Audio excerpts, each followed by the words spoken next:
বিসমিল্লাহির রহমানির রহিম। আসসালামু আলাইকুম। নতুন একটা ভিডিও নিয়ে হাজির হয়ে গেলাম। আমি আজকে পাবদা মাছ রান্না করব আলু দিয়ে। পাবদা মাছ অল্প একটু আমি মাছ রান্না করছি, 4 পিস মাছ রান্না করে আমি দেখাচ্ছি।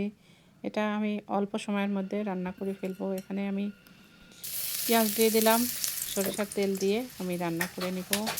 এখানে পেঁয়াজটা একটু ভেজে নিয়ে আমি মশলাগুলো দিয়ে দিব।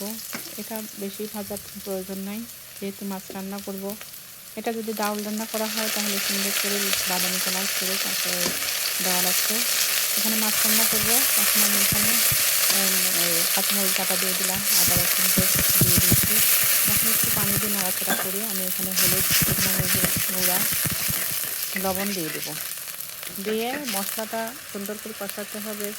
মশলাটা কষানো হলে মেল, মশলা যদি ঠিকমতো কষানো না হয় কোনো তরকারি কিন্তু টেস্ট হবে না। মশলাটা যে যার কাছেই শুনবেন মশলাটা কষানোর পথে মেন, সবাই সেটাই বলবে। আমি অল্প অল্প করে পানি দিয়ে বারবার কিন্তু মশলাটা কষায় নিচ্ছি। এভাবে মশলা কষায় নিলে কাঁচা কোনো গন্ধ থাকে না, আর মশলার ফ্লেভারটা খুব সুন্দর আছে। যতক্ষণ তেল উপরে ভেসে না উঠবে, অল্প তেল দিলেও পরিমিত উঠবে, বেশি তেল দিলে তো আরও বেশি উঠবে। দেখুন এসে মশলা কষানো হয়ে গেছে। এটা দেখলেই বোঝা যায় কখন কষানো হয়ে যায়। দেখেন উপর দিয়ে তেলটা আমি খুব সামান্য দিয়েছি, তারপরে দেখেন এখন আমি আলু দিয়ে দেবো। দুটো আলু দিয়ে আলুটা ভালোভাবে আমি এখন নাড়াচাড়া করে একটু ভাজি দিয়ে কষাই দেবো। অল্প একটু পানি দিয়ে, যেহেতু আলু বেশি শুকায় গেছে, যেহেতু মাছটা কষানো হচ্ছে একবারে পানি শুকায় তারপরেই আমি আলু দিয়ে দিচ্ছি। অল্প একটু পানি দিয়ে এখন আমি ভাজি দেবো। ভাজি দিয়ে এখানে মোটামুটি সিদ্ধ হয়ে এলে তারপরে মাছ দেবো। এখানে যদি 70% সিদ্ধ হয়ে যায় তারপরে মাছ দিলে মাছ হতে বেশি সময় লাগে না, অল্প সময়ের মধ্যে মাছ হয়ে যায় সিদ্ধ। দেখেন আমার 2-3 মিনিট মতো আমি আস্তে জাল দিয়ে রেখে দিচ্ছিলাম, নিচে একটু লাগিয়ে গেছে। আমি একটু নাড়াচাড়া করে আমি মাছ দিয়ে দেবো।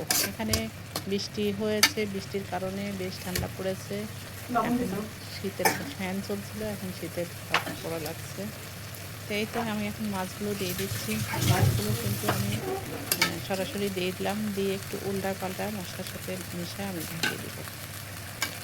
অনেকেই কাঁচা মাছ রান্না করেন না, ভেজে ভেজে রান্না করেন। এক একজন এক রকমভাবে রান্না করেন, সবার রান্না একরকম কখনোই হবে না।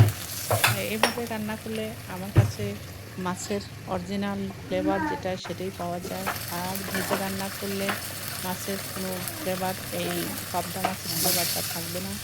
আর মাছ কখনোই ভেজে রান্না করলে মাছের পুষ্টিগুণ ঠিক থাকে না। মাছের পুষ্টিগুণ ঠিক থাকতে হলে অল্প আছে আর মাছটা না ভেজে রান্না করতে হবে। তাহলে আমরা যে মাছ খাই, মাছের পুরোপুরি পুষ্টিগুণ আমরা পেতে পারি। এটা আমার কথা না, এটা ডাক্তারের কথা। এই তো আমি মাছগুলো দিয়ে উল্টা পাল্টা আমি ঝোল দিয়ে দিলাম।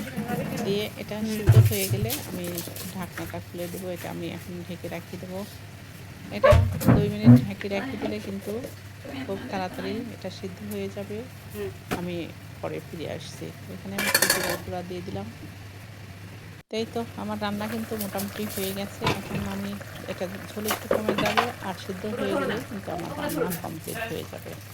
আপনারা যদি লাইক দিতে ভুলে যান অবশ্যই লাইক দিয়ে কন্টিনিউ করতে থাকবেন। ফেসবুক থেকে দেখলে অবশ্যই ফলো করবেন। ইউটিউব থেকে দেখলে ভিডিওটা যদি ভালো লাগে অবশ্যই সাবস্ক্রাইব করবেন। আপনারা ভিডিও দেখে অবশ্যই লাইক কমেন্ট করবেন, তাহলে আমাদের ভিডিও করার উৎসাহটা বেড়ে যায়। ভিডিও করার উৎসাহ না থাকলে কিন্তু ভিডিওটা ভালো হয় না। এই তো আমার রান্না হয়ে গেছে, বাটিতে ঢেলে নিলাম। আল্লাহ হাফেজ।